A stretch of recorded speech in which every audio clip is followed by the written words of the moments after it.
Shanti to all the divine souls. कैसे हैं आप सब लोग। हम 23 जनवरी की मुरली अपना पढ़ रहे थे, उसी का ये नेक्स्ट पार्ट है जो आगे पढ़ेंगे हम। इम्पॉर्टेंट पॉइंट्स हैं। पहला देखते हैं। शिव भगवान उवाच, आपकी स्थिति इतनी पावरफुल हो जो सब परिस्थितियाँ स्वतः बदल जाएं। तुम्हारी स्थिति इतनी पावरफुल हो कि सामने परिस्थितियाँ तो अपने आप ही बदल जाएंगी, बदल जाए, ये बाबा ने कहा है।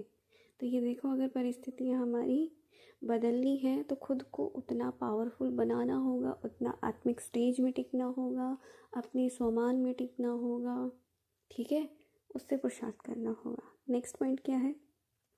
बाबा ने कहा कि यहाँ अगर सदैव युगल रूप में रहेंगे तो वहाँ भी युगल रूप में राज्य करेंगे। यहाँ युगल रहना है, किसके साथ? बाबा के साथ रहना है, तो वहाँ पे भी युगल रूप में राज्य करेंगे। तो बाबा ने कहा जैसे चतुर्भुज कंबाइंड होता है ना, तो वैसे ये भी कंबाइंड है। तो शिव बाबा को अपने से कभी भी अलग नहीं करना। ऐसे युगल कभी देखा? बाबा ने कहा कि 84 जन्मों में 84 युगलों में से ऐसा युगल कभी मिला तुम्हें कि हर जन्म में युगल तो मिला होगा सबको, कोई ना कोई, ठीक है, फिर मेल रूप में हो चाहे फीमेल रूप में हो। तो बाबा ने कहा इतने जन्मों में तुमने कभी देखा कोई ऐसा वाला मिला तुम्हें? तो बाबा बोलते हैं कि कल्प में जो एक बार मिलता है ना, तो उनको तो पूरा साथ रखना चाहिए। होता है ना कि कोई हमें बहुत समय बाद मिलता है और इतने ही दिनों बाद कि कभी ही मिला नहीं, बाकी जो है उनसे तो हम रोज़ मिलते रहते हैं। तो ये होता है ना कि उसके साथ ज़्यादा टाइम बिताया जाता है, उसके साथ साथ रहेंगे बिल्कुल हाथ पकड़ के कि हाँ ये मेरा दोस्त जो है, या ये मेरा जो भी है, कि मान लो कज़न्स भी होते हैं या कोई भी है, ये बड़े दिनों बाद मिला है तो हम तो साथ साथ रहेंगे, साथ साथ घूमने जाएंगे, साथ साथ खेलने जाएंगे, साथ साथ खाने पे जाएंगे, साथ मतलब हर चीज़ ही उनके साथ होगी। तो अभी याद रखना कि हम युगल हैं, अकेले नहीं हैं, ठीक है। तो ये बाबा ने कहा। दूसरा पॉइंट था ये इस मुरली से। और अभी तीसरा पॉइंट भी देख लेते हैं, क्योंकि ये बिल्कुल सिंपल है, एकदम अंडरस्टूड है कि आपको समझ में आ ही गए हैं, ठीक है। इम्पॉर्टेंट क्या है, छोटी कुमारी बहुत बड़ा कार्य कर सकती है। कैसे? कि अपनी प्रैक्टिकल स्थिति में स्थित हो, किसको बैठ के सुनाए ना, तो उसका असर बड़ों से भी अधिक हो सकता है। छोटों की बातें अच्छी लगती हैं, मीठी लगती हैं, प्यारी लगती है। जब छोटे बच्चे बोलते हैं तो सब उनको सुनते हैं बड़ा ध्यान से, सब उनके नाज नखरे उठाते हैं कि बच्चा है, कितना प्यारा लग रहा है, कितना क्यूट लग रहा है। तो सेम यही चीज़, इतनी सुंदर अगर कोई ज्ञान की बात बताएगी प्रैक्टिकल अपने स्वरूप में, उस स्थिति में आ करके, तो जो वो बताएगी ना, बड़ों से ज़्यादा असर होगा, क्योंकि लोगों की नज़रें जाएंगी कि कौन है इनको ये सिखाने वाला, इतनी छोटी छोटी कन्याओं को, इन छोटे छोटे बच्चों को, कि इतनी बड़ी बड़ी बातें कर रही हैं कि मना ये जो साधु संत महात्मा इतने सालों साल जिन्होंने तपस्या करी है, वो लोग ऐसी आत्मा परमात्मा की बातें कर रहे हैं, इनको देने वाला कौन है? तो वहाँ से पूरा टेंशन जाएगा और प्रभाव भी पड़ता है, ठीक है।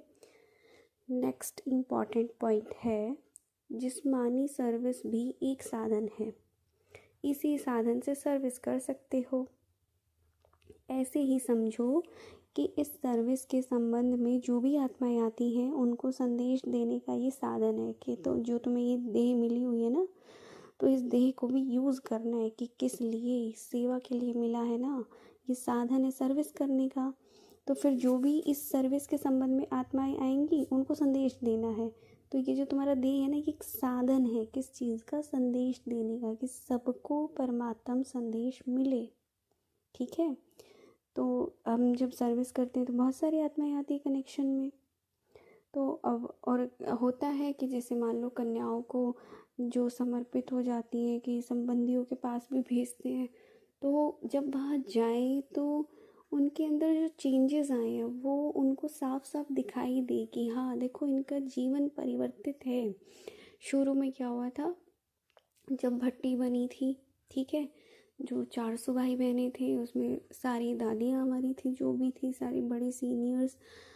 तो जब ये छोटी छोटी कन्याएं आई थी यज्ञ में, तो बाबा ने फिर इन सबको भेजा, उस तपस्या के बाद इन सबको इनके संबंधियों के पास भेजा। दो तरह से, एक तो सेवा के लिए, दूसरा टेस्ट के लिए कि कितनी पक्की बनी है। सारा उनको बता दिया जाता था कि तुम्हें ऐसे रहना, उनके बिस्तर पे नहीं सोना है, वो अपना खाना मतलब तुम्हें खिलाने की कोशिश करेंगे, तुम्हें खुद भी बनाना है, उनको भी खिलाना है, उनको ज्ञान सुनाना, मतलब देखना है कि तुम्हारी बुद्धि कहाँ तक। वो तो खैर बाबा को चेक करना था कि ये कितनी नष्टो मोहा बनी है, कितने श्रीमत के ऊपर चल के उनको जाके उनके ऊपर तुम्हारा प्रभाव पड़ता है या तुम्हारा प्रभाव उनके ऊपर पड़ता है। तो ये चेकिंग तो सारी दादी अपने ये वाले एक्सपीरियंस सुनाती हैं कि हम लोग अपने घर गए, वहाँ हमारे संबंधी थे, माता पिता जो भी थे, कि चाचा ताऊ सब अब आई हैं कन्याएं इतने दिनों बाद, इतने साल बाद घर पे। तो आपस में रिश्तेदारी में भी तो बात फैलती है ना कि हाँ वो गए थे और वो अब आए हैं, तो सब उनसे देखने मिलने फिर उनको स्पेशली आते हैं कि हाँ देखें तो सही कि ये लोग चले गए थे, अब क्या है इनका, क्या करती हैं ये, कैसे रहती हैं। तो वहाँ से फिर एक तरीके से सर्टिफिकेट लेना होता था कि तुम्हारे घर से वो आत्माएं स्वीकार करें कि हाँ ये तो सचमुच देवियाँ बन गई हैं, ये तो कोई बहुत अच्छा कार्य कर रही हैं।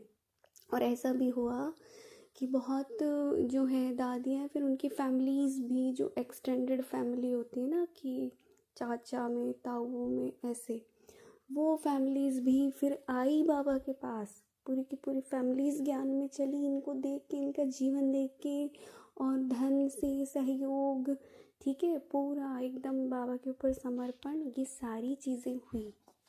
तो ये चीज़ हमें ध्यान रखनी है। ठीक है, आज के लिए इतना ही। और आज का होमवर्क क्या रहेगा, क्या प्रैक्टिस करेंगे आज हम? आज हम अपनी स्थिति को पावरफुल रखेंगे और इसके लिए हमें रहना है स्वमान में। तो हम स्वमान लेंगे कि मैं प्रकृति जीत आत्मा हूँ। ठीक है, प्रकृति के ऊपर विजय होगी तो तुम परिस्थितियों पे बहुत आसानी से विजय प्राप्त कर सकेंगे। ठीक है, तो आज के लिए इतना ही। नेक्स्ट मुरली में मिलेंगे, तब तक के लिए ओम शांति। Thank you thank you thank you so much. Channel को लाइक शेयर और सब्सक्राइब कर सकते हैं जिनको भी अच्छा लग रहा है। ओम शांति।